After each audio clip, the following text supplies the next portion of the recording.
Hola, buenas tardes a los integrantes de este taller de formularios jurídicos, asuntos judiciales y extrajudiciales. Continuamos con la segunda parte de este taller. En primer lugar, pues deseándoles que estén bien y bueno, abiertos después que vean este video tutorial a cualquier interrogante, a cualquier incertidumbre, cualquier observación que se les pudiera presentar. En la primera parte habíamos quedado hasta la explicación de lo que, pues, bajo la perspectiva de la psicología de la salud ocupacional, se entiende por el estrés laboral. A continuación, pues, vamos a entrar a lo que es el estudio y el pequeño análisis de lo que plantea la ley orgánica del trabajo para los trabajadores y trabajadoras, sobre todo relativo a lo que es el despido injustificado, por aquello que el decreto de estado de alarma, pues, ha establecido desde el punto de vista jurídico todo lo que es la estabilidad laboral absoluta de los trabajadores tanto del sector público como los trabajadores del sector privado. Pues bien, entrando en materia, el artículo 80 de la Ley Orgánica del Trabajo para los Trabajadores y Trabajadoras nos establece o nos da una definición muy concreta a través de sus causales. Allí establecía qué pudiéramos nosotros entender por el despido injustificado. En primer lugar, pues el legislador establece lo que es la falta de probidad desde el punto de vista de la honradez, la honestidad, la integridad o la rectitud que se genera de la relación de trabajo entre el empleador y el empleado. Eh, Podríamos calificar el despido injustificado, pues cualquier falta de probidad donde esté incurso en este caso el empleador, en este caso la parte patronal, en irrespeto inclusive a la integridad física, a los derechos fundamentales que se pudieran generar de esa relación de trabajo. Todo acto inmoral que ofenda al trabajador o algún miembro de su familia que vivan con él. Inclusive aquí pudiéramos hacer un análisis también de lo que pues explicábamos con algunos tópicos de la enfermedad ocupacional vista desde el punto de vista de la medicina laboral y desde el punto de vista de la psicología de la salud ocupacional. Por cierto, desde este punto de vista, la psicología de la salud ocupacional, concatenado con este presupuesto legal, hay algunos, digamos, actitudes que generan en las relaciones laborales los patronos en relación a sus empleados o a sus empleadas por aquello de lo que se conoce bajo el móvil o del acoso desde el punto de vista laboral. Se da mucho en los escenarios desde el punto de vista laboral y pudiera, pues entonces, aparte de la responsabilidad que se le pudiera generar al patrono desde ese punto de vista del móvil o del acoso laboral que pudiera traer como consecuencias alteraciones en el estado psicológico del trabajador, bueno, la ley también nos establece que cualquier acto inmoral que vaya en deshonra o la dignidad humana del trabajador, pues puede ser calificada como un despido injustificado. La sustitución del patrono cuando el trabajador considera inconveniente la sustitución para su interés. Hay algunos hay algunos empleadores, algunos patronos que se valen de la figura de la sustitución, en este caso de la prestación del servicio y que pues esto va a traer como consecuencia la mejora desde el punto de vista de esas condiciones iniciales que está teniendo el trabajador y pudiera pues también, de acuerdo a esta causal, establecerse lo que es el despido injustificado. Cualquier acto que constituya falta grave a las obligaciones que le impone la relación de trabajo. Es decir, sabemos que dentro de los elementos básicos de la relación de trabajo debe existir subordinación, prestación de servicio y la cancelación del salario. Imaginémonos que en esta situación de receso por la cuarentena o la pandemia, pues se les pueda estar generando una posible suspensión de salario a ese trabajador pues que está asistiendo con todo su esfuerzo a su lugar de trabajo. Esto pudiera pues entenderse como una causal de despido justificado. La exigencia que haga el patrono o empleador al trabajador a que realice un trabajo distinto al que está obligado por el contrato o por la ley. Generalmente en la práctica sucede mucho, ¿no? Que de acuerdo a la naturaleza jurídica de la prestación del servicio que se esté estableciendo, hay algunos patronos que valiéndose de estas circunstancias especiales, pues entonces desmejoran o cambian las condiciones iniciales en todo caso por las cuales ha sido, digamos, contratado o en el periodo del tiempo determinado, pues ya viene prestando su servicio el trabajador.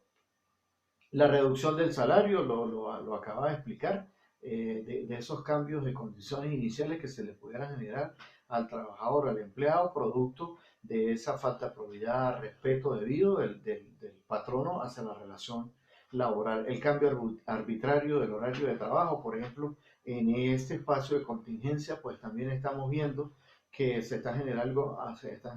perdón, algunas jornadas con horarios específicos, sobre todo lo que es el sector salud, los que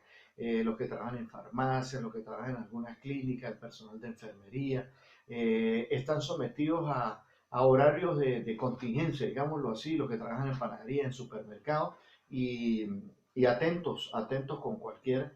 situación de atropello o violación flagrante a esta causal y cualquier otro hecho que altere las condiciones de trabajo originalmente. Todo esto lo califica la legislación como un despido injustificado. Ahora bien, en el material que yo les he suministrado a través de correo electrónico, allí aparecen algunas láminas también que nos explican en síntesis qué hacer ante este llamado del Ejecutivo Nacional. Primero, donde se decretó la inamovilidad laboral. Segundo, lo que se conoce con la estabilidad laboral absoluta, que es la garantía constitucional que el trabajador no va a perder su empleo, que no va a perder, digamos, su contratación, la vinculación desde el punto de vista laboral, aunado a este estado de alarma. Entonces aquí hay que entender dos cosas prioritarias, porque si estamos ante un despido injustificado y se estaría violentando el procedimiento de estabilidad laboral, que tendría que hacer en este caso el trabajador, inmediatamente acudir a la inspectoría del trabajo. Por cierto, en este periodo están habilitados por vía, por vía internet las denuncias que se pudieran estar estableciendo a través de este formato, donde se va a explicar precisamente que han sido, en todo caso, por objeto de un despido injustificado, de acuerdo a las causales que acabo de mencionar del artículo 80 de la Ley Orgánica del Trabajo de los Trabajadores y Trabajadoras, donde pues se va a explicar, se va a narrar allí las circunstancias por las cuales se está incurriendo en esta causal. Y el procedimiento, pues, el establecido allí, sin ánimo de meterme en esa fase propiamente, el procedimiento de estabilidad laboral, donde el trabajador va a requerir ante la Inspectoría del Trabajo toda la protección íntegra de su garantía constitucional, a conservar el trabajo, al beneficio desde el punto de vista laboral, el derecho a seguir percibiendo su salario justo, todos los beneficios del pago de la alimentación, el pago del cestatique, los bonos que se les pudieran estar estableciendo. Entonces, partiendo de ese principio, les decía que el trabajador inmediatamente que pasa a ser víctima de cualquiera de las causales establecidas, está en el deber de denunciar este despido injustificado ante la Inspectoría del Trabajo inmediatamente va a generar allí un requerimiento a la parte patronal, son convocados a una audiencia de conciliación y mediación, y donde no haya acuerdo, no haya mediación en esa instancia administrativa, pues inmediatamente se abre una articulación probatoria donde la inspectoría va a remitir o va a establecer una resolución administrativa y queda habilitada la vía judicial para que a través de los tribunales de estabilidad laboral se sustancia y se llegue a la etapa de mediación para que pues haya alguna conciliación allí, no solamente el reintegro de ese trabajador a su condición laboral inicial, sino el decreto de la garantía constitucional a la estabilidad absoluta por aquello de que se estaría violentando el estamento de la inamovilidad laboral. Ahora bien, bajo otra perspectiva, si es que el trabajador ha incurrido en las causales que también establece la legislación, pero por despido injustificado, igualmente ahí mencionaríamos falta de probidad, debido al abandono de la jornada de trabajo no justificado, es decir, fuera del alcance de lo que plantea el decreto de emergencia por aquello de la inamovilidad laboral. Esa carga de la prueba entonces se le generaría al patrono, es un procedimiento que se denomina calificación de falta. Y la calificación de falta pues es para concurrir igualmente a la Inspectoría del Trabajo, que los funcionarios de la Inspectoría del Trabajo, a través de una inspección técnica del lugar, una inspección ocular, determinen que, por ejemplo, ha abandonado la jornada de trabajo injustificadamente el trabajador. Al trabajador también, en garantía del debido proceso y derecho a la defensa, se le va a consolidar todas sus garantías constitucionales, va a tener la oportunidad de contestar, va a tener la oportunidad de concurrir, de defenderse ante esa instancia de la inspectoría. Igualmente,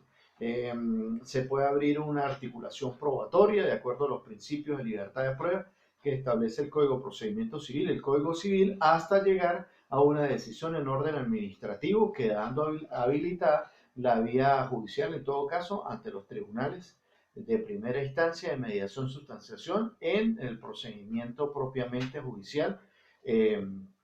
de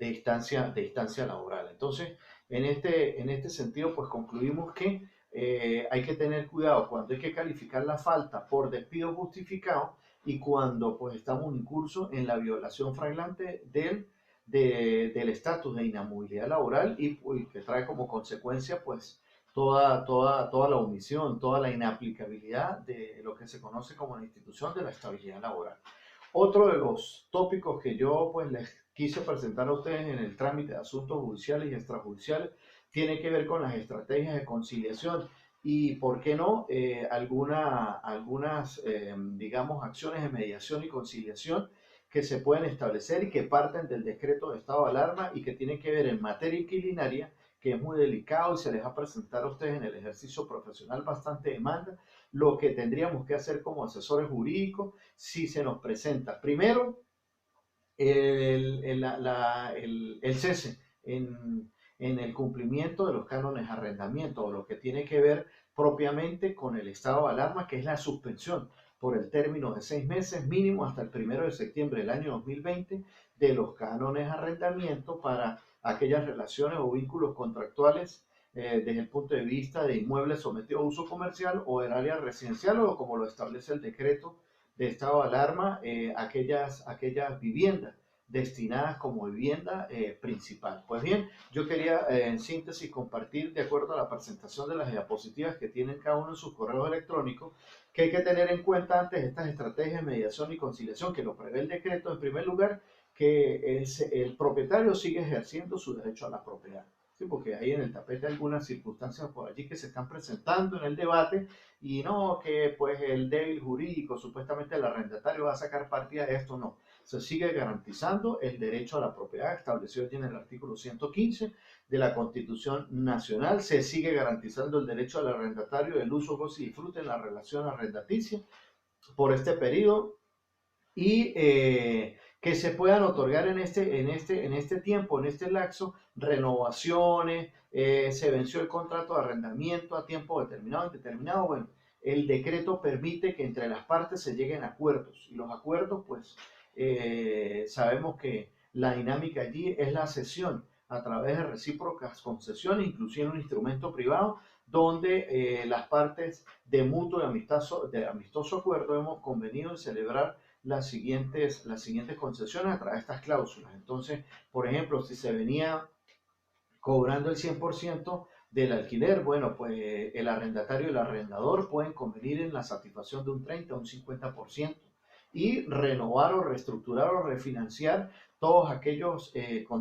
digamos, sí, contratos de alquiler que se pudieran estar acumulando hasta el 1 de septiembre. ¿Sí? Porque aquí el decreto de estado de alarma lo que establece es la suspensión, es decir, el cese por los momentos del cumplimiento de la obligación de pago generados en la relación arrendaticia en cuanto al arrendatario. Pero esto no obsta, reitero, para que se establezcan entre arrendador y arrendatario estrategias de cómo conciliar, cómo mediar. Oye, mira, la situación está difícil, no estoy generando en el local que te alquilé, donde tengo una pequeña charcutería, una pequeña distribución al mayor de queso, o una panadería, una lavandería, es decir, cualquier pequeño negocio, pues le puedes plantear al arrendador el pago, la satisfacción de ese 50% del alquiler. O simple y llanamente entrar a validar lo que establece el mismo decreto de que tenemos la libertad entre las partes de refinanciar los cánones de arrendamiento que se nos vayan acumulando mínimo desde el 13 de marzo hasta el 1 de septiembre, que cubre los 6 meses del decreto de la suspensión o la cesión de los cánones de arrendamiento, como lo plantea el artículo 3 del decreto de estado de alarma, o simple y llanamente vamos a reestructurar inmediatamente desde cero la relación contractual. Aquí hay que tener cuidado, muchachos, porque en este periodo se pudieron estar venciendo algunos términos de relación contractual, pues podemos, de acuerdo a esos convenios extrajudiciales, renovar ese contrato de arrendamiento, porque si no, entonces caeríamos en lo que también les he presentado por allí en algunas láminas, la naturaleza jurídica de los procedimientos. y básicamente en síntesis hay que tener cuidado. Una cosa es el procedimiento, por ejemplo, de cumplimiento o resolución de contrato de arrendamiento que es regulado a través de la ley de arrendamientos, regulación de arrendamientos de inmuebles para uso comercial, que establece una serie de causales, por ejemplo, el cese en el cumplimiento de los pagos de arrendamiento, que ya no entraría a calificarse, y esas causas pues quedarían en suspenso también. Las acciones judiciales, bien, reitero, por cumplimiento de contrato, resolución de contrato o la habilitación judicial para los desalojos que desde el punto de vista comercial se venían presentando o teniendo competencia en algunos juzgados de municipio. Entonces hay que tener en cuenta que los arrendamientos de uso comercial se rigen por el procedimiento de cumplimiento, resolución, en todo caso, o el desalojo, bien sea por el procedimiento breve establecido por allí, a partir del artículo 859 del Código de Procedimiento Civil, donde nos plantea el procedimiento breve, perdón, o de acuerdo a la naturaleza jurídica que se vaya estableciendo para uso comercial, donde se pida la desocupación inmediata de ese inmueble, lo que pudiera también establecer algunos casos excepcionales que no los califica la ley de arrendamiento de uso comercial, sino que quedan exceptuados. Entonces se aplicaría lo que el Código de Procedimiento Civil establece como el procedimiento oral. Una de las características propias del procedimiento oral es que una vez admitida la demanda, se debe citar en este caso al demandado, que sería el arrendatario, y este tendría pues el término ordinario de 20 días para contestar la demanda, con unas fases propiamente dichas del procedimiento oral, que no voy a tocar aquí porque es un poquito extenso. Sin embargo, pues lo que he querido establecer es eso,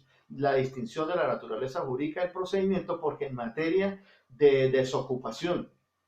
o lo que plantea la ley de regularización de arrendamiento inmobiliario desde el punto de vista residencial, ese procedimiento previo que se aplica desde el punto de vista de criterio ya de sala constitucional debe ser cumplido ante la instancia de la Superintendencia Nacional de INAVI,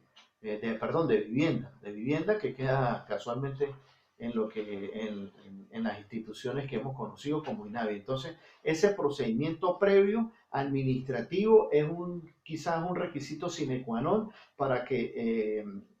restituya la posesión, se dice así, en vía administrativa, de inmuebles sometidos a uso residencial, es decir, los inmuebles que el decreto califica como vivienda principal. El órgano competente en materia administrativa previo al desalojo habilitado en vía judicial es SUNAVI, mediante una resolución administrativa. Con esa resolución administrativa quedaría habilitada la vía judicial para, pues, en los tribunales de municipios se sigue impulsando lo que tiene que ver con el desalojo. Pues bien, todo esto, tanto uso comercial como el impulso que pudiera venir a habilitar la vía judicial, agotado el procedimiento previo ante SUNAVI, todo eso está suspendido. ¿Qué tendríamos que hacer? Tratar de nosotros mediar, tratar de conciliar, o en todo caso, si hay desacuerdos, si se genera un conflicto en este periodo de pandemia, eh, los entes competentes la asunden cuando estamos en presencia de vencimientos, digamos, de incumplimientos o conflictos que se pudieran generar de las relaciones contractuales de inmuebles sometidos a uso comercial. Y si estamos en la naturaleza jurídica de los inmuebles sometidos para el área residencial, en todo caso el órgano competente sería SUNAVI para tomar las denuncias. Otro de los aspectos que les he querido presentar a ustedes en este taller de formularios jurídicos para asuntos judiciales y extrajudiciales, y que de seguro va a haber de acuerdo al post-evento de pandemia, tiene que ver con la denuncia penal. Ahora saltamos desde el punto de vista administrativo, saltamos a la parte penal. Y de acuerdo a lo que plantea el Código Orgánico Procesal Penal en el artículo 285, cualquiera que sea víctima de estos tres delitos que he querido compartir con ustedes: violencia contra la mujer o los hechos punibles que tipifica la ley orgánica que protege a las mujeres una vida libre de violencia. Allí en las láminas le he querido simplificar tres tipos de hechos delictivos: la violencia psicológica, las amenazas, la violencia física y el abuso sexual, aunado a otros delitos que se pudieran estar presentando de acuerdo a la aplicación del decreto de estado de alarma por COVID-19, como es el requerimiento de los abusos de autoridad, o simple y llanamente la omisión, la violación flagrante de los derechos fundamentales a la vida, hasta a no estar incomunicado, y a lo que tiene que ver con las, digamos, las sanciones que orden administrativo se están aplicando, ojo con esto, con ciertos abusos de autoridad para calificar si estamos en presencia de una falta o de un delito. Bueno, pues allí yo le he compartido con ustedes algunos formatos que podemos establecer a través de denuncias desde el punto de vista escrito o formal ante los órganos competentes, bien sea ante la Fiscalía del Ministerio Público, asistencia a la víctima, o los órganos que orden administrativo pues pudieran estar habilitados también en este periodo. Por ejemplo, si estamos en presencia de delitos por violencia contra la mujer, sabemos que Intamujer, por ejemplo, órganos adscritos a la gobernación del estado Táchira, son competentes para recibir esas denuncias, así como algunos otros órganos de investigación, policía, etcétera, o directamente ante la Fiscalía del Ministerio Público. Los procedimientos o requerimientos a uso de autoridad que se califiquen por aquellas vías de hecho o extralimitación en el ejercicio de la autoridad. Se van a dar posiblemente, perdón, en este periodo de cuarentena social, y hay que estar, digamos, avisor a cualquier violación flagrante a estos derechos fundamentales. Y cuando hablamos de derechos fundamentales, como lo decíamos anteriormente, todas las garantías constitucionales que desde el punto de vista plantea pues nuestra Carta Magna. Ahora, he querido compartir con ustedes también qué hacer cuando estamos en presencia de un exceso de abuso de autoridad por un requerimiento, por ejemplo, de inspección técnica de persona, del vehículo, exceso en el requerimiento de los papeles. Ahorita en este periodo de cuarentena, el salvoconducto, bueno, podemos dirigirnos ante la habilitación de algunas fiscalías que están tomando esas denuncias por violaciones de derechos fundamentales a través de un escrito que planteemos la identificación de lo que son las víctimas, los accionantes, las circunstancias, modo, tiempo y lugar en que se está generando esa violación a esos posibles hechos punibles o faltas que pudieran estar cometiendo también funcionarios de orden público en estos procedimientos que nacen de orden administrativo por aquello del estado de alarma. Entonces, ya saben que esas denuncias las podemos canalizar yo sugiero directamente ante los órganos o los despachos del Ministerio Público con competencia en cada una de esas materias que acabo de establecer. Otro tema bastante interesante que he querido compartir con ustedes es qué hacer ante un procedimiento de retención ilegal de mercancía que se está dando también. Productores agropecuarios están trasladando mercancía a algunos de sus clientes, lo pueden llamar, y con abuso de autoridad en pleno procedimiento. Le es retenida ilegalmente alguna mercancía. Bueno, aquí hay que tener cuidado sobre lo siguiente. En primer lugar, ¿cómo vendría esa acta de retención de la mercancía? ¿Quién es el órgano policial o el órgano administrativo que está haciendo la retención? Por aquello de que si hablamos de mercancía de consumo masivo, si estamos en presencia de la movilización o distribución de hasta inclusive de elementos que están ligados a lo que son hidrocarburos, aceites, para motor, etcétera, etcétera. Entonces hay que tener en cuenta que en primer lugar, eh, si hay un procedimiento de retención de mercancía, hay que calificar y estar pendiente sobre la naturaleza jurídica de la presunción del hecho punible que se está cometiendo. Si estamos en presencia, por ejemplo, de un presunto contrabando, de la especulación, un presunto acaparamiento o simple y llanamente el cobro de usura que se está dando generalmente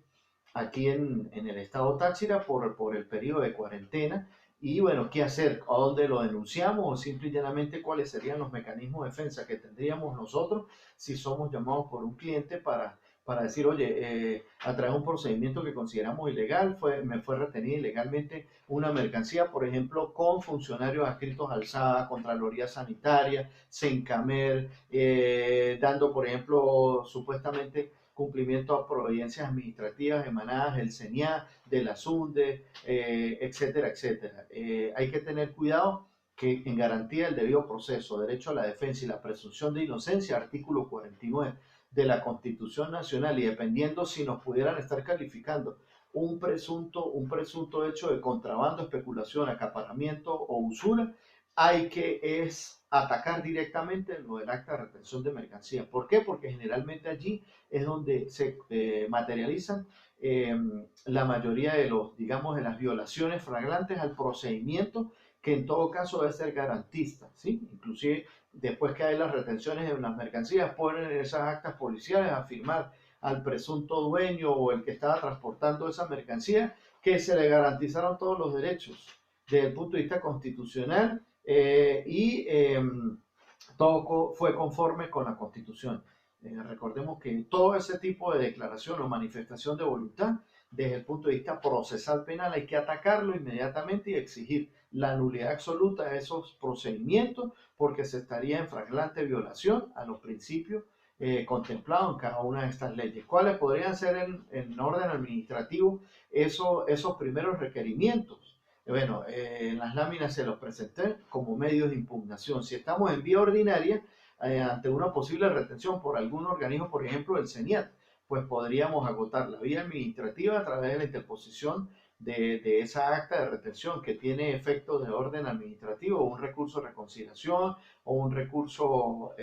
jerárquico, subsidiariamente con el contencioso tributario. Si estamos ante un procedimiento iniciado por Contraloría Sanitaria, bueno, tendríamos que revisar también la naturaleza jurídica o mientras se agota la vía administrativa, irnos directamente con un recurso de nulidad contencioso administrativo que va a pretender solicitar la nulidad de ese acto administrativo de efectos particulares con un amparo cautelar por aquello de que la retención de la mercancía presuntamente es en flagrante violación a esas tres garantías constitucionales, digo, proceso, derecho a la defensa y lo que tiene que ver con la presunción de inocencia. Finalmente, si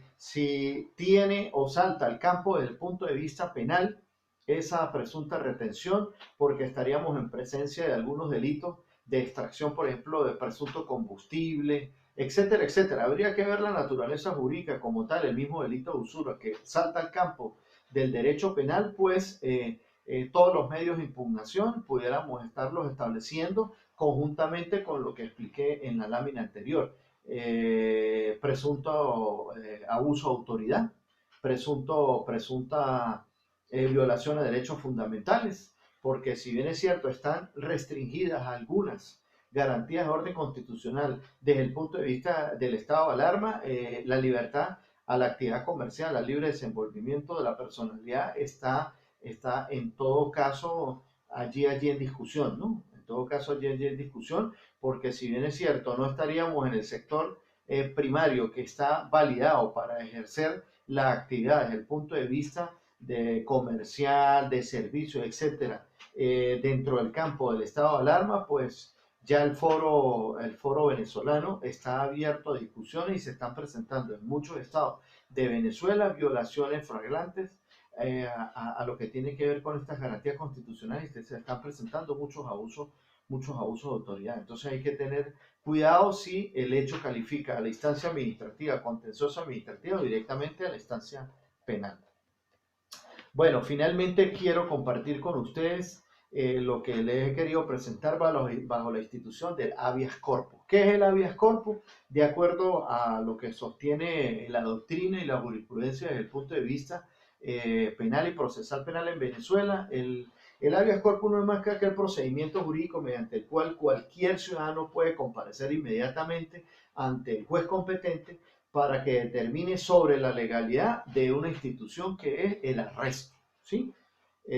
Allí algunos doctrinarios nos especifican a nosotros si estamos en presencia de la violación flagrante a la libertad individual como garantía constitucional o si estamos en presencia de algunas violaciones a las garantías desde el punto de vista de la seguridad personal. Son dos cosas distintas. Una cosa es que estemos detenidos preventivamente. Se están dando, por ejemplo, en el estado de Aragua, se están dando muchos requerimientos, muchas detenciones preventivas, pero no ni siquiera califica el delito, sino la naturaleza jurídica es la falta. Entonces hay discusión si es resistencia a la autoridad, si estamos en presencia del incumplimiento del decreto de estado de alarma, porque, por ejemplo, aquí en el estado Táchira, hoy martes, por ejemplo, ya no es posible transitar entre los municipios más allá de las 2 de la tarde. ¿Qué pasa si en un procedimiento requerido fuera de ese término, pues somos detenidos sin estar perseguidos, digamos, por la presunta comisión de un hecho punible, en flagrante violación a nuestras garantías desde el punto de vista de la seguridad personal, nos ruletean, nos llevan por la Concordia, terminamos por allá en un calabozo en Palmira y duramos incomunicados más de 48, 96 horas. Bueno, ahí es donde tenemos que nosotros, ante el juez de control, en este caso, inmediatamente interponer un amparo a la libertad personal porque no calificaría lo de la detención preventiva. Esta institución del habeas corpus es muy discutida, es un instrumento que los abogados que hemos tenido la oportunidad de litigar en el campo del derecho penal, pues se presenta mucho, ¿sí? Y a las solicitudes negadas o las improcedencias establecidas a esos planteamientos del recurso del habeas corpus, recuerden que quedan otros recursos extraordinarios para seguir estableciendo lo que desde el punto de vista del derecho procesal penal venezolano se califica. Recuerden que la regla es que toda persona debe ser juzgado bajo el mandamiento de libertad absoluta. La excepción es la medida privativa de libertad. Sabemos que aquí, pues las autoridades, antes de sustanciar un buen procedimiento en materia de investigación penal o policial, primero detienen, entonces al revés, aplican la excepción en vez de la regla, en vez de ser sometido al juzgamiento en libertad mientras se investiga, mientras se va sustanciando el debido proceso. Aquí se corre riesgo, inclusive se está debatiendo en el foro penal venezolano ya ampliamente en Venezuela, que se están cometiendo muchos abusos de autoridad por aquello de que unos califican la resistencia a la autoridad, no hay elementos de prueba, simple y llanamente se están extralimitando un poco las autoridades o algunos funcionarios de orden policial para darle cumplimiento a las medidas de restricción de movilidad por aquello del interés colectivo y común, que es el resguardo ante la pandemia o el COVID-19. Bueno, con esta manera terminamos la segunda parte de este taller de asuntos judiciales extrajudiciales, que lo he dividido en 8 tópicos, grandes tópicos, donde hemos mantenido materia de orden procesal civil,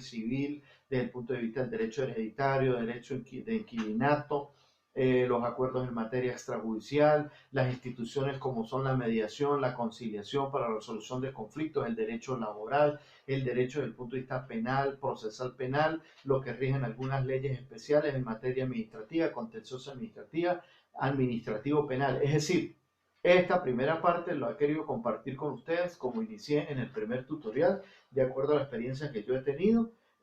a mejor criterio lógicamente de ustedes, y mi invitación siempre es para que estudien, muchachos, para que se preparen, a los colegas que ya están participando en este taller. Eh,